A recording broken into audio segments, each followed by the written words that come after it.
עצור לנשום, עצור לנשום, לא חבל על שעות שיכולנו רק לחיות, עצור לנשום. Vous savez, Akadosh Baruch Hu, il a une solution à chaque problème. Mais sauf que nous, on est tellement ancrés dans ce monde-là qu'on a l'impression que notre problème à nous, il n'y a pas de solution. Il n'y a pas de lumière qui va sortir de là. C'est impossible. L'histoire que je vais vous raconter, c'est une histoire vraie qui s'est passée aux États-Unis il y a quelques années. Elle illustre bien ce qu'on vient de dire maintenant. Un jour, il y avait un jeune garçon qui cherchait du travail. Il commence à feuilleter le journal, à regarder un petit peu, et il voit qu'à Brooklyn, on cherche un serveur. Alors il dit, écoute, je vais aller me présenter. Il commence à téléphoner au responsable, et il fixe une heure pour aller là-bas, à ce rendez-vous.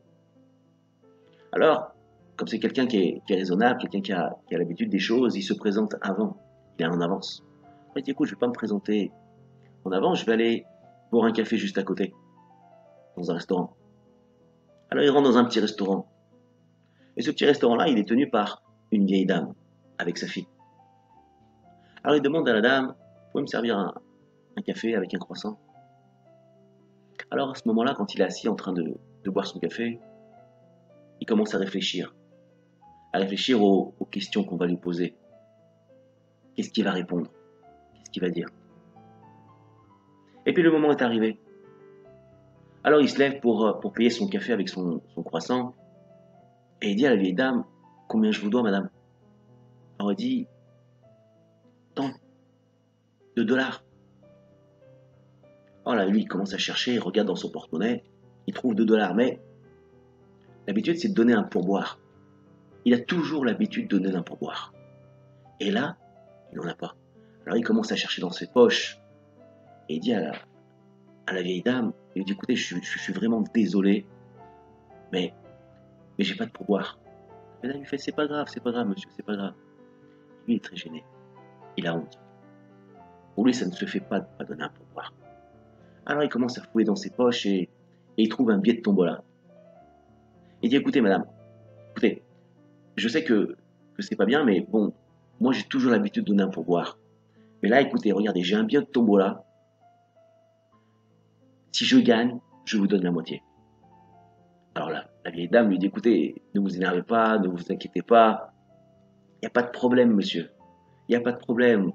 Il n'y a pas besoin de donner un pourboire, c'est pas grave, gardez votre billet de tombola. Il dit, si, moi j'ai toujours l'habitude de donner un pourboire. Si je gagne, je vous donne la moitié. Ok. Donc le jeune garçon s'en va, il va à son rendez-vous, il est accepté comme serveur dans ce restaurant-là.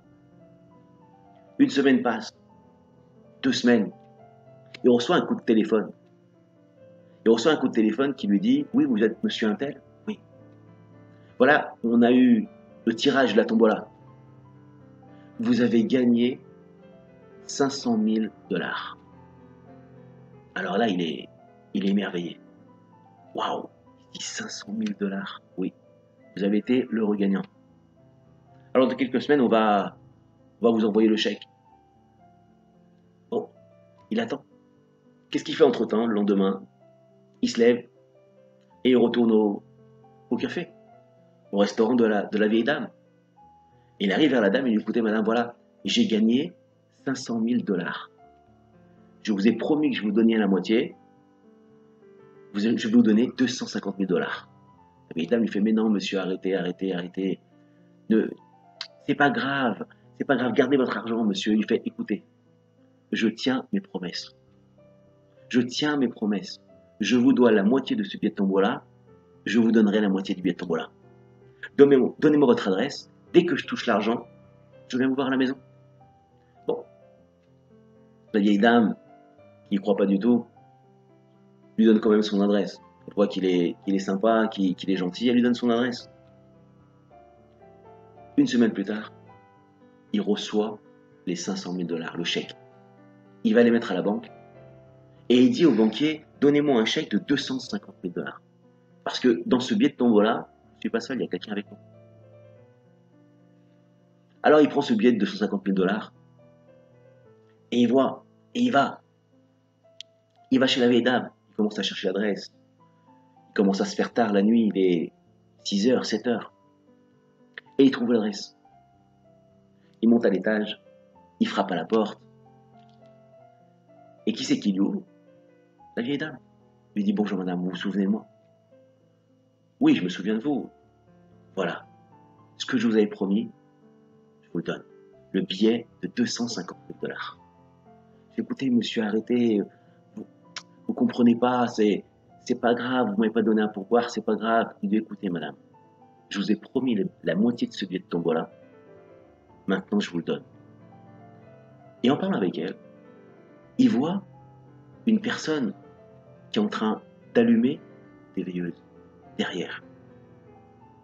C'était sa fille. Alors, il dit à cette dame-là, il lui dit: mais madame, qu'est-ce que vous êtes en train d'allumer comme veilleuse là? Il dit: ben, vous savez, on est juifs, et ce soir c'est Hanouka. Et on allume les veilleuses de Hanouka. Il dit: mais je comprends pas, moi aussi je suis juif. Bon, je ne suis pas pratiquant, mais je suis juif, oui, je ne savais pas c'était ce soir Hanouka. Alors, la vieille dame le fait rentrer. Ils allument ensemble les veilleuses de Hanouka. Ils mangent des beignets pendant toute la soirée. Le jeune garçon insiste pour qu'elle prenne les 250 000 $. Au final, cette vieille dame les a pris. Lui est parti avec un cœur chaud. Pourquoi? Parce que quelques semaines plus tard, il commençait à aller à la yeshiva pour étudier. Pourquoi? Parce que le fait d'allumer les nérodes de Hanouka, ça lui a fait chaud au cœur. Ça lui a montré qu'il lui manquait quelque chose dans sa vie. Son judaïsme. Les personnes qui racontent cette histoire disent que cette personne-là, maintenant, étudie régulièrement au kollel, à la yeshiva. Et qu'il est encore plus heureux. Il raconte et il dit que ce NES-là, en fait, il a été bénéfique pour deux personnes. Pour cette vieille personne-là, qui n'avait pas beaucoup d'argent. Et pour moi-même, il le dit. Pourquoi pour moi? Il dit, parce que, en fait, j'ai retrouvé mon judaïsme. Et la lumière d'Akadosh Baruch Hu, elle se trouve à chaque moment. Mais nous, on ne peut pas la sentir. Akadosh Baruch Hu, il a un moyen de nous sortir de la situation où on se trouve par n'importe quel moyen. À nous juste de prier à Akadosh Baruch Hu, d'être émette avec soi-même, de croire en Akadosh Baruch Hu du plus profond de notre cœur. Et Akadosh Baruch Hu, il va nous aider.